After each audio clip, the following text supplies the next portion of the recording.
Ruang kampus kita akhir-akhir ini tidak baik-baik saja. Kita selalu percaya bahwa kampus adalah ruang paling aman yang melahirkan manusia terdidik serta menjunjung tinggi etika, rasionalitas, dan kemanusiaan. Tapi bagaimana kalau itu semua hanya ilusi? Beberapa waktu terakhir kita dipaksa melihat sesuatu yang tidak mengenakan.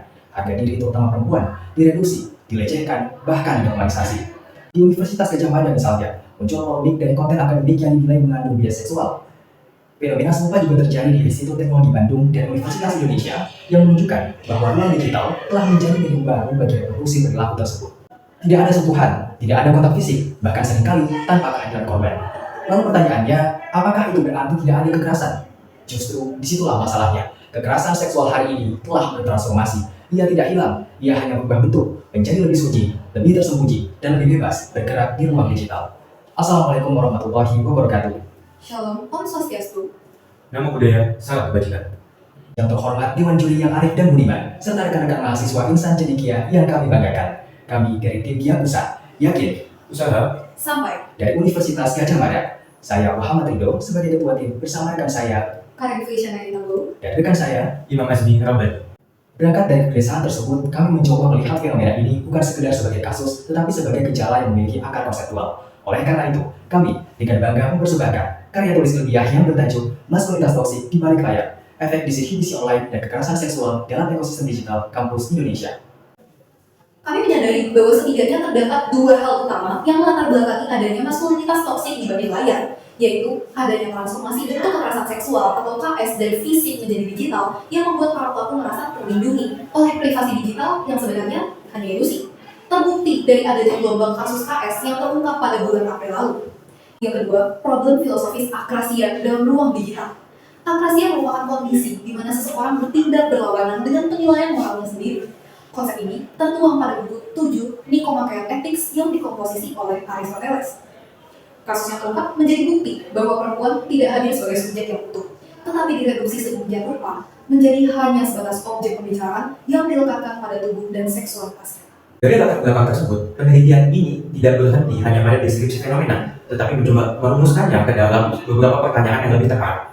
Yang pertama, bagaimana sebenarnya transformasi KS dari ruang fisik menuju ruang digital dan mempengaruhi cara individu bertindak dalam lingkup kampus? Yang kedua, bagaimana konsep maskulinitas toksik dapat menjelaskan pola perilaku yang muncul dalam fenomena tersebut? Yang ketiga, bagaimana hubungan antara konstruksi maskulinitas dan disinhibisi tersebut dalam menghasilkan KS secara verbal? Dan yang terakhir, bagaimana pendekatan filosofis dapat digunakan untuk merumuskan pemahaman sekaligus solusi yang lebih mendasar terhadap fenomena ini?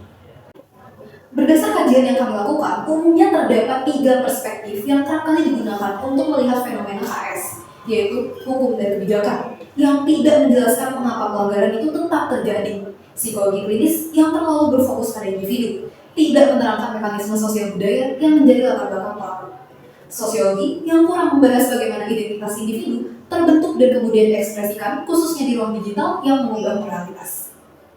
Dari sini dapat dilihat bahwa terdapat 2 hal yang belum dijelaskan secara bersamaan oleh perspektif-perspektif sebelumnya.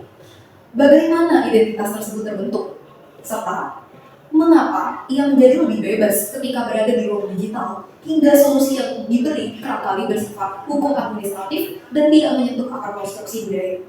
Adanya ketidakkonsistenan konsep maskulinitas yang telah lama dipelihara oleh masyarakat menimbulkan efek domino, antara lain yang sangat menonjol adalah performativitas gender dan maskulinitas hegemoni.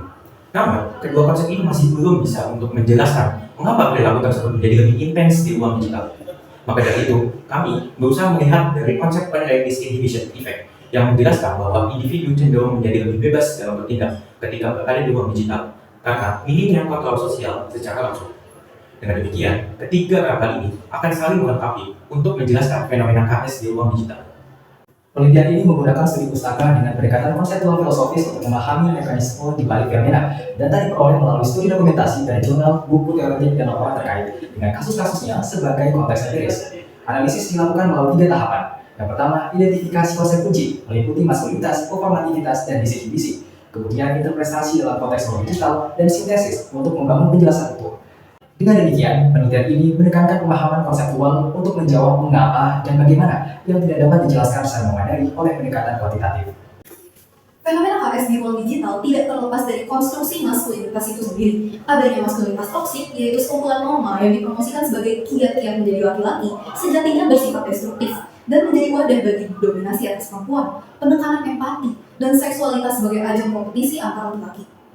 Selaras dengan pemikiran Judith Butler, maskulinitas bukan bawaan biologis, melainkan sebuah performativitas yang direproduksi melalui interaksi sosial berulang. Raymond Connell melalui konsep maskulinitas hegemonik di mana laki-laki tidak sekadar memiliki maskulinitas, namun juga secara aktif berkompetisi untuk mempertahankan serta membuktikan maskulinitas mereka di hadapan laki-laki lainnya, serta konsep Guylain oleh Michael Kimmel di mana dunia yang ada diatur dengan 3 norma maskulinitas: pembuktian diri nonstop, hiburan berupa objektifikasi perempuan, serta homososialitas, yaitu ikatan antar laki-laki yang seakan-akan menguat setelah melecehkan perempuan bersama.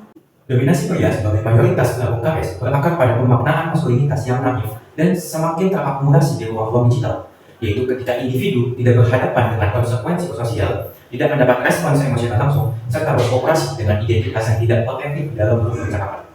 Kondisi ini memicu disinhibisi yang diperkuat oleh norma maskulinitas, termasuk perubahan identitas pribadi ke dalam identitas kelompok.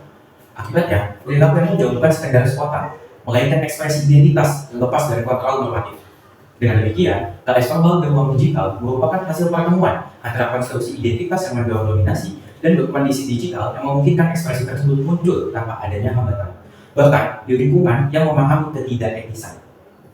Berdasarkan temuan tersebut, penelitian ini tidak hanya memberi penjelasan tetapi juga menawarkan solusi melalui pendekatan etika performativitas gender. Pendekatan ini memandang bahwa tindakan termasuk di ruang digital sebagai ekspresi identitas yang berkonsekuensi moral, sehingga individu didorong untuk menyadari bahwa tindakannya membentuk dan merepresentasikan dirinya. Implementasinya meliputi edukasi reflektif yang menekankan kesadaran diri, ruang diskusi interaktif tentang gender dan etika digital kampus, serta penyusunan panduan etika digital yang kontekstual dan relevan dengan dinamika mahasiswa. Dari seluruh pemaparan, dapat disimpulkan bahwa KS di ruang digital bukan sekadar pelanggaran norma, melainkan hasil pertemuan antara konstruksi identitas, khususnya maskulinitas, dan karakter ruang digital yang memakan kontrol sosial melalui disinhibisi.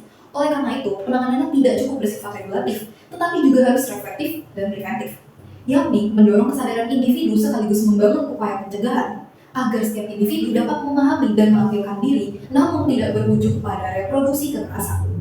Seringkali kekerasan di ruang digital dianggap sebagai sesuatu yang tidak nyata karena tidak terjadi secara fisik.